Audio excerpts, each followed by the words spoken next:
I wanted to go through a couple of things that could just be added bonuses to your nutrition guide as you go through your program. One of them is intermittent fasting, and the other one is the countdown to competition for 21 Day Fix Extreme. It's essentially carb cycling, carb depletion, and these are two elements that I personally used for my bikini prep that really helped me burn fat fast and maintain my muscle mass that I was building. So I'm going to give these two things as options to you to add onto your routine. It's not mandatory, but it's definitely something to think about if you want to kick your routine in gear, if you have pounds that you want to lose, and maybe you've hit a plateau.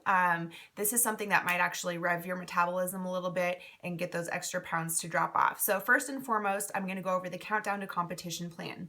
So if you have 21 Day Fix Extreme, you would have received this lovely little guide that is for countdown to competition plan. Make sure that you read through everything. It gives you the full breakdown. It tells you how to start, how to incorporate it into your diet. If you have Beachbody On Demand, the All Access Pass, I do believe that this is in there too. And for my personal challenge groups, I'm going to make sure that this is actually in the files for you guys so you can access it if you want to.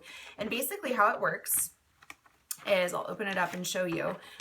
Just like with the regular 21 Day Fix guide, it gives you a calorie bracket breakdown. So you do the calculations, you take a look at your calorie bracket breakdown.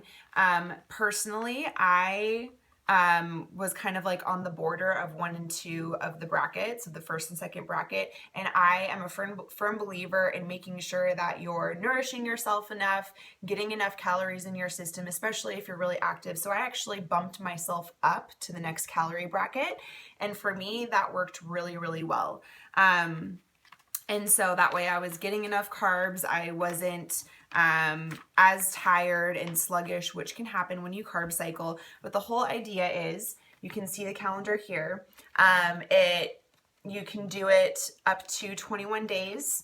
And the way that Autumn recommends doing it is doing 2 weeks worth of the regular countdown to competition, or the regular 21 Day Fix Extreme meal plan and container count. And then for the last week, you can incorporate this. But you do have to be very careful with carb cycling and carb depletion in general, because that can actually ruin your metabolism if you don't do it the right way and you don't kind of like wean yourself off of it. So make sure that you ask for help if you don't know what you're doing, and just be very aware of that. So here's a breakdown of countdown to competition.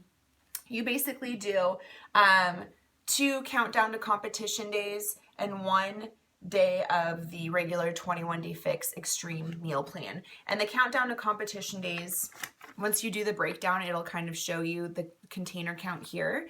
But essentially it's like, on the countdown to competition days, it's like straight up veggies and proteins and a little bit of fats. There is just the slightest bit of carbs in there. There isn't any fruit. There aren't any like nut containers or dressing containers, cheese, like any of that stuff. So it's pretty strict. It's very intense. For me, it worked really, really well. And part of the reason I bumped up a calorie bracket for this is because I actually did it for 12 weeks. So I didn't want to burn out my metabolism by that. I wanted to make sure I was getting enough nutrients in. But this is something that you can definitely add into your routine if you want a little kick in the pants. And just make sure that you do read through all of the guidelines here. They break down tips and tricks on it and really give you the full idea. And something that you can expect with the countdown to competition is, once you start carb cycling, you might get headaches, you might feel a little bit nauseous. It takes a while. Anytime you change your diet, it actually takes a while for your body to adjust to that. It takes at least 2 weeks for your body to adjust to any sort of nutrition change in your routine. So just keep that in mind. If you are switching things up, always at least give it at least like 2 weeks for your body to adjust to see if it's working for you. And then you can kind of, change things and tweak things from there if you need to. So this is a great option if you want to kick yourself in the butt a little bit with your nutrition game. It is very strict, and make sure you wean yourself off of it, but carb cycling can really rev your metabolism. You know, you might hear about like refeed days in the competition world, and the reason why people do that is because when they have a higher calorie day or a higher carb day once a week, it kind of shocks the body and keeps the body guessing. So your metabolism is always trying to catch up to that. And then when you bring it back down to normal level of caloric intake, your body readjust to that. So it's kind of like this cycle of your body always guessing, because when you have the same routine all the time, your body is going to get used to that, and you're most likely going to plateau. Okay, so that's countdown to competition, option number 1. Option number 2 is intermittent fasting, which I personally love. I love intermittent fasting. It is something that I've been following for a couple of years. It's definitely very tricky if you have a really busy schedule. So for example, last year when I worked in the corporate world and I commuted like 2 hours every single day to downtown Seattle to get to my job, I'd work out at 5 a.m.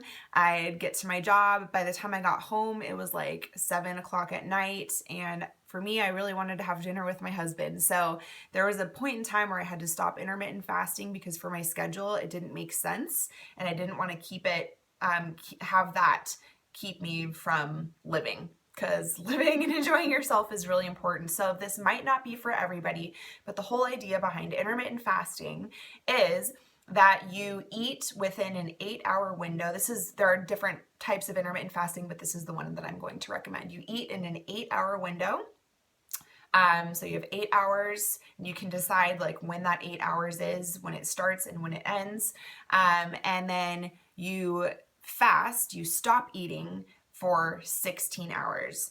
And the reason for that is because when you eat food, it takes a long time for that food to digest and for your body to like process the food and